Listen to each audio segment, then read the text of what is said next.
Afternoon and welcome to this episode of ThinkTank Thursday. I'm Candy Kelly and I'm excited to be your host for this week.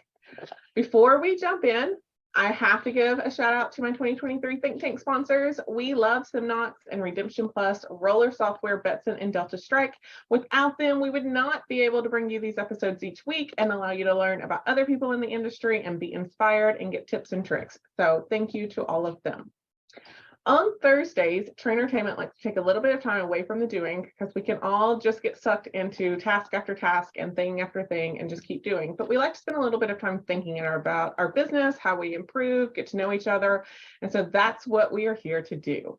And I am excited for our guest this week. I have been working with her for about a year and I've really gotten to know her growth in a sales role. And I'm really excited for her to share some of that with you. So let's welcome Danielle Walker to this week to ThinkTank Thursday. Welcome, Danielle. Thank you, Candy. It's good to be here. Danielle is the sales manager for High Caliber Karting and Entertainment in Michigan. So tell us a little bit about High Caliber Karting and Entertainment, the attractions that they have there, like size, those types of things, and what your role in the organization is now. Yeah, thank you. So like Candy said, I'm the event sales manager here at High Caliber. We are an indoor family entertainment facility. We're 105,000 square feet, so we're quite large. We started out on a smaller footprint, but then we have recently expanded last year. So the organization was founded by Jordan Munsters. We have lots of different activities. So we have high-speed go-kart racing, indoor electric.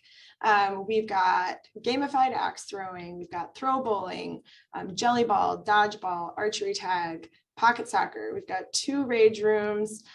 We've got a decent-sized arcade, and we have 2 full bars. So very exciting. Out of those, you consider the go-karts your main attraction, right? Yes, go-karting, and then I would say axe throwing would be our number 2. But yes, we are known for go-karting. People come from all over just to do the racing. So we do leagues a couple times a year. So that's always a good time. And then occasionally after the leagues, we will actually connect both of the tracks together to make it a mega track. So people really love and enjoy that. And the style of karting that you guys have at High Caliber is a little bit different than what people may see everywhere else, correct? The style, so we also offer combat karting as well. So it's something that we have actually developed here internally. Jordan, our founder, this is something that he has dreamt about, and it's basically taking go-karting to a different level. So people are used to like the standard go-kart racing where you're racing for your fastest lap time. Well, combat karting, what's so great about that is it's more gamified. So the go-karts have like a heads-up screen display, and every time you pass the start-finish line, it's equipped with a different weapon, and that will display on your screen. And so you get points based off how many each weapon causes different levels of damage. So you get different points for, deflecting shots, for hitting targets and things like that. So it's definitely good for folks who aren't into like the adrenaline of racing, but if you're into more of, like the gamified. Awesome.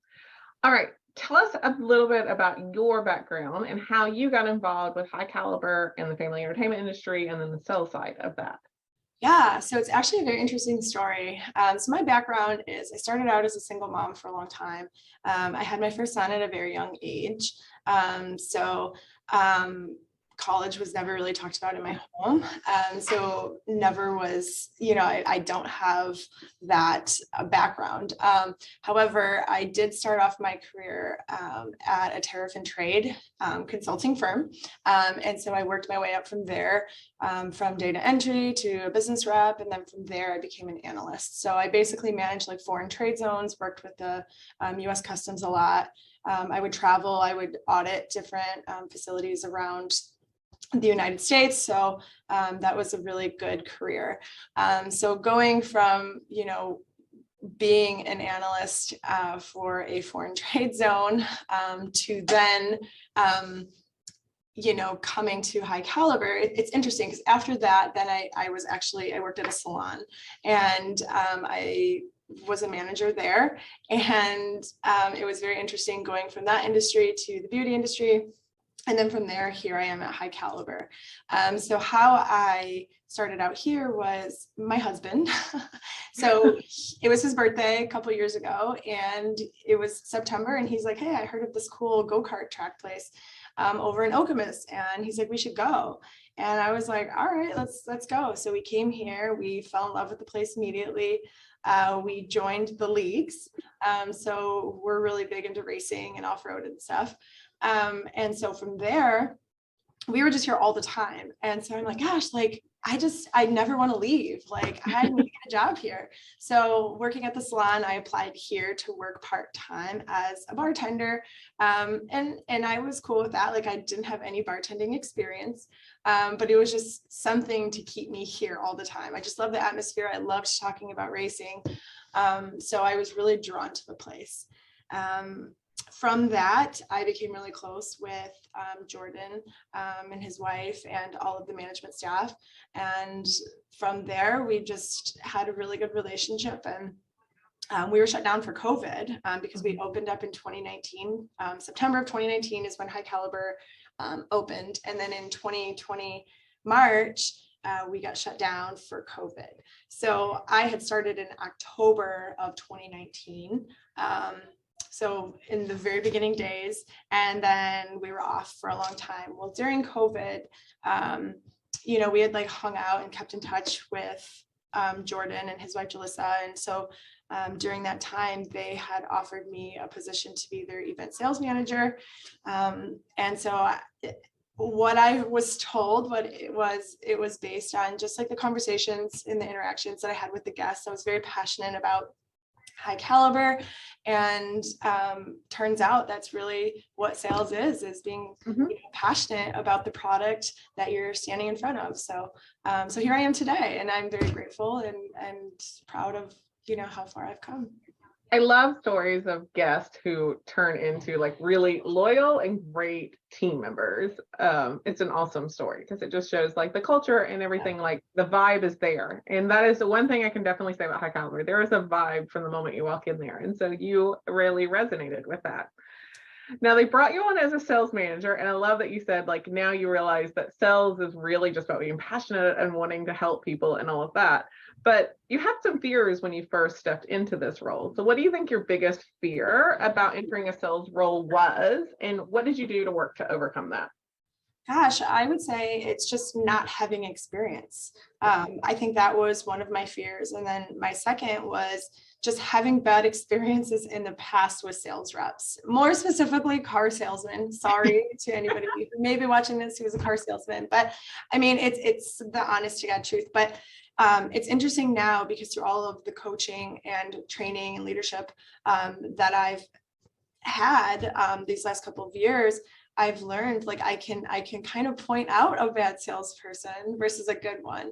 And so that was hard for me, not understanding what sales really was. And so I think sales actually has a bad rap, but it's actually pretty fun.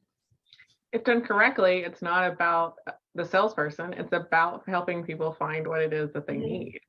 And luckily, we just happen to be in the business of selling fun. And who doesn't need fun? It's not like a mattress I need only once every 8 years or whatever that number is. Like I need fun every day in my life. So yeah, it's fun, when you're doing business to business or you're picking up the phone to talk to somebody. It's like, I don't know if I really fall in that soliciting category because we're having fun and we're just trying to see how we can help you and create memories for you and your team or your family.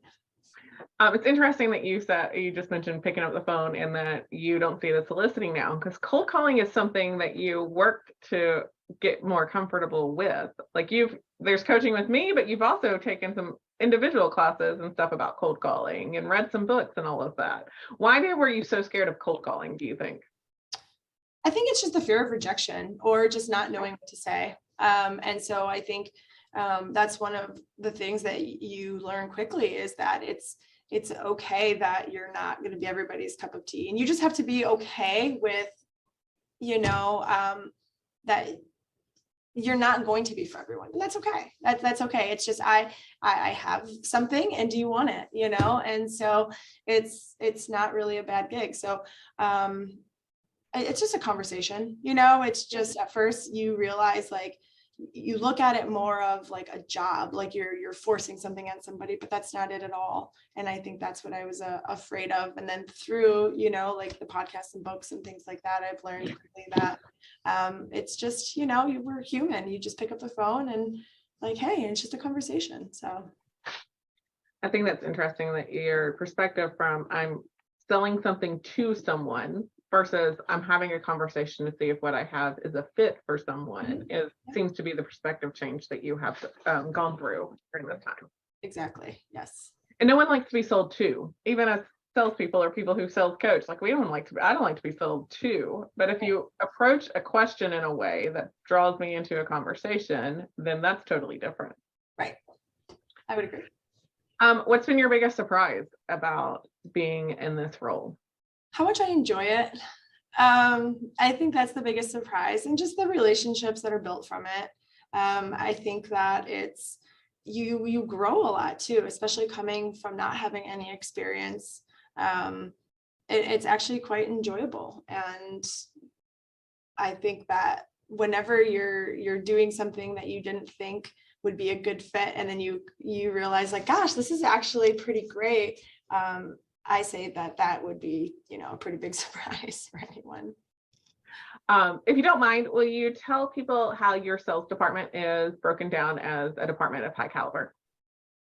So our sales department is broken down. We've got, you know, the event sales manager, and then we've got an event coordinator. We also have concierges, which I've learned that most FECs call them party hosts. And then we have admins. So we have our own department wrapped around. From sales to operations, because the concierge is the operations side of once they come in, correct? Yes. Okay. Yep. So basically, you know, you got your event sales manager, and then we've got our events coordinator who also does sales. And then our concierges are, well, let me back up. Our admins, they're the ones that are putting the event together. They're reaching out, getting guest lists. They're reserving the activities in the system.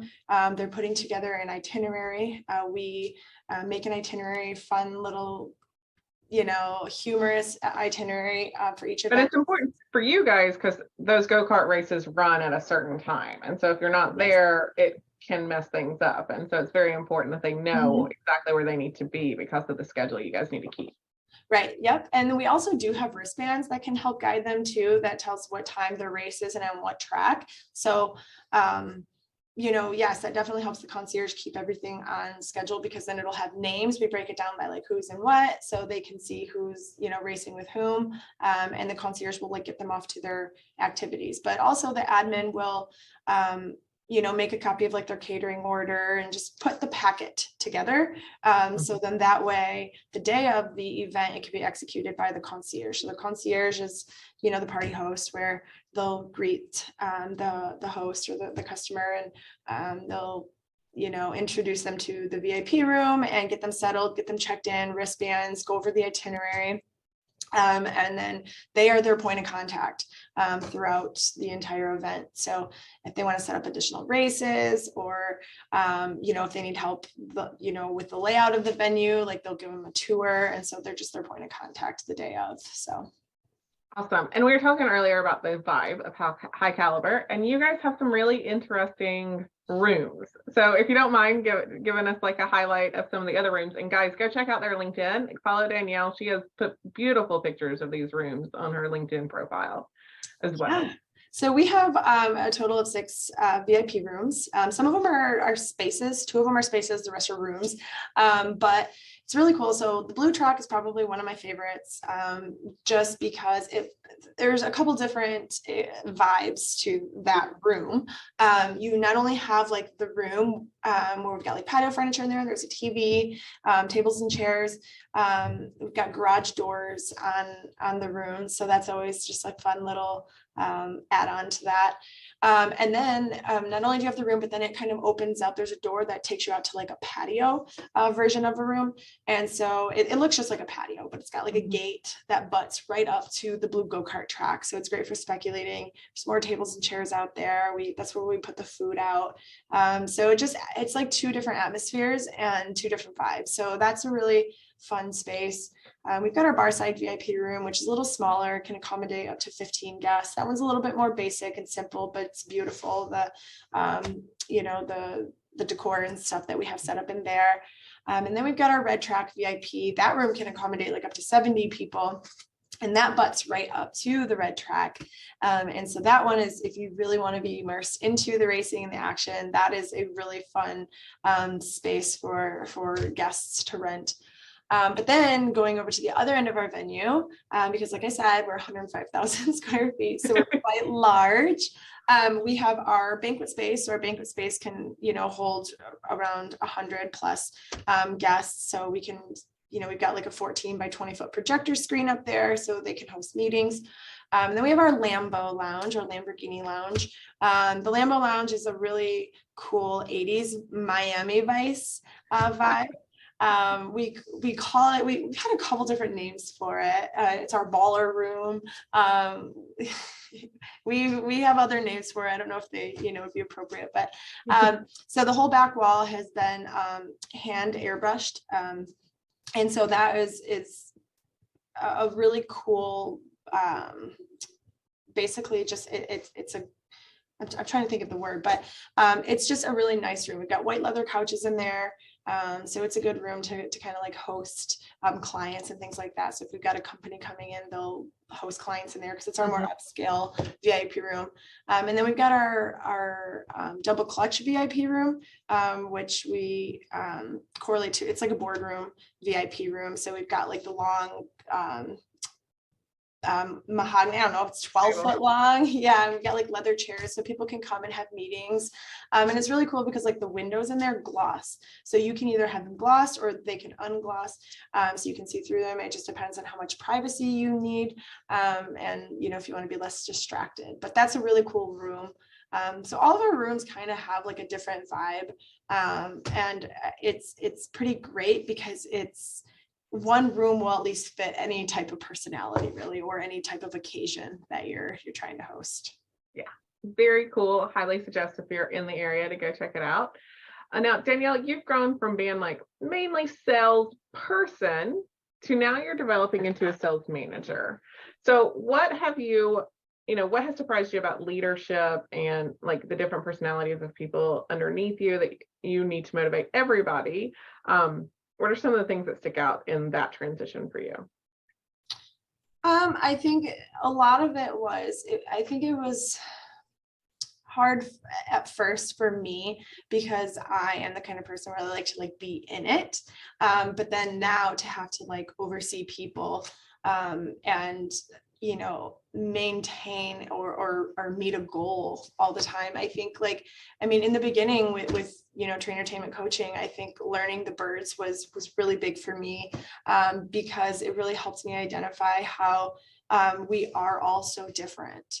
And it helps me be able to connect with each team member to see we all need something differently and we all speak different languages essentially. And so it was able to help me connect how to talk or motivate, each person. So that has been very helpful in being a leader in the role.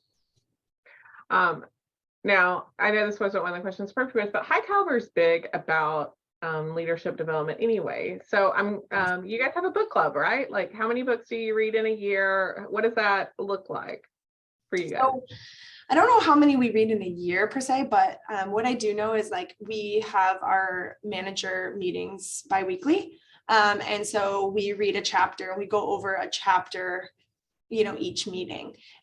So depending on how long the book is, but we definitely go over them and what each chapter meant to us. And so I don't know how we really could have gotten this far without those leadership books because, we're really big on our culture here. We want to provide a fun space for not only our guests, obviously, but our employees too. They're the ones that are out there doing it every single day, driving the business. And so to be able to be more adverse in leadership, I think says a lot to the success of any company, really.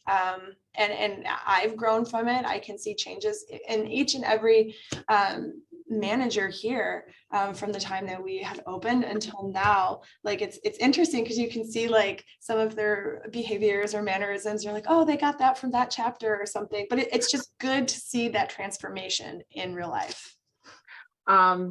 Any one book you would suggest to our audience to definitely pick up and read from? One that we haven't read with the team. I really like the 12 Habits of Highly Effective People. That one I really enjoy. But there was another one that we did read as a group, and it was Crucial Conversations. That one was a really good one.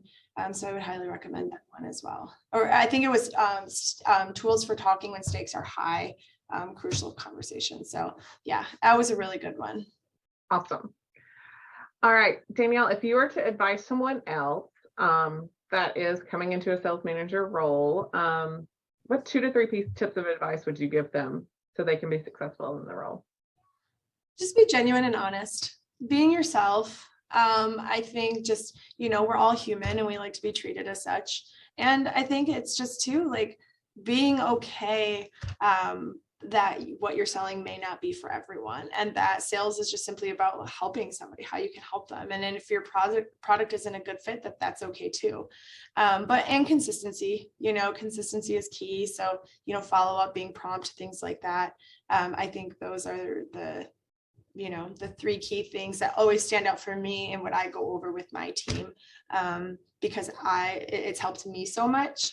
And I can definitely see, the difference between a car sales, the one that I experienced anyway, him being pushy and not. You had a recent bad car sales experience, right? Right. Yeah. Right. Kind of before you took on this role. Yeah. I thought I remembered you telling me that story. Yeah, he just was very pushy, and he wasn't listening to like what I wanted. And I kept trying to like keep him on track to the things I wanted, but he kept trying to sell me some more really expensive car that was way out of my budget. And sure, as much as I would have enjoyed that vehicle, it wasn't what I needed, for me or my family. And so, just through that, like I always go back to that, and I'm like, and maybe that was a good learning lesson for me, honestly. So there was a lot of good that came from that, because I'm like, that taught me that's what I don't want to be. So it's definitely stuck with you. You brought it up a couple of times. So yeah. Okay. I love that you're talking about how like things, it may not be for everybody. One thing Beth also teaches even our internal salespeople is that you have to get through the no's to get through the yeses. And the no's, knowing that somebody is not interested allows you to spend the time needed on the yeses and making sure they have the best experience possible so they can go and like refer you and all of those things. And that to not waste time on the no's and to convince somebody who it may not be a fit for, it's like a waste of your time and their time, because you could be doing so much more good for somebody else. Exactly. Every no leads to a yes. So I love that you're saying that. Yeah. All right. We like to close every think tank with a signature question. So we ask everybody the same question. And so what are you doing on a consistent basis to grow yourself? Gosh, I love this question. Read, listen to podcasts, subscribe to daily leadership and sales devotions. I mean, it has helped me tremendously, and just being consistent with it, right? Like you said, I think those are my main things that I do consistently to just kind of keep up, because I do find it's kind of like going to the gym, which I haven't done in a long time, but when I did, it's like it becomes like a drug. Like you need it and you crave it, and then the second you stop doing it, then you feel off. And that's how I feel with the books. It's just constantly being in that growing mindset is super crucial to the growth, and personal growth as well. So awesome. Well, thank you, Danielle, for your time today. I'm sure there are people who would like to either connect with you or learn more about High Caliber. Where would you send them if they do want to learn more or connect? Yeah, so LinkedIn, as you said in the beginning, I am on LinkedIn, Danielle Walker. And I mean, you can check out our website, www.highcaliberkarting.com. So lots of cool references on there. But yeah, those are the 2 spots that I would send you to. Awesome. Well, again, thank you for your time, and I hope to have you back again. Thanks, Candy. I just want to thank Danielle again for taking time out of her busy sales schedule to just share with you guys about how her growth through High Caliber into being a sales manager, how the culture at High Caliber keeps her excited about coming to work every day, and how they really embrace that idea of growth as a consistent thing, and they practice it with their leadership team, which in turn allows them to practice it with the rest of the team as well. So I love that she shared that with you. Hope to get more interviews of people who are in the jobs doing and careers doing what we do every day. So if you want to be a guest on Think Tank, or if you have an idea for Think Tank, please feel free to email me at candy@trainertainment.net, and I would love to get an interview with you and just talk about how you came to be in this industry and what you love about it, and what inspiration you can share with others. So thank you again to everyone for spending this time with us. Thank you to my 2023 Think Tank sponsors. We love them, and I'll catch you on the next episode. Bye, guys.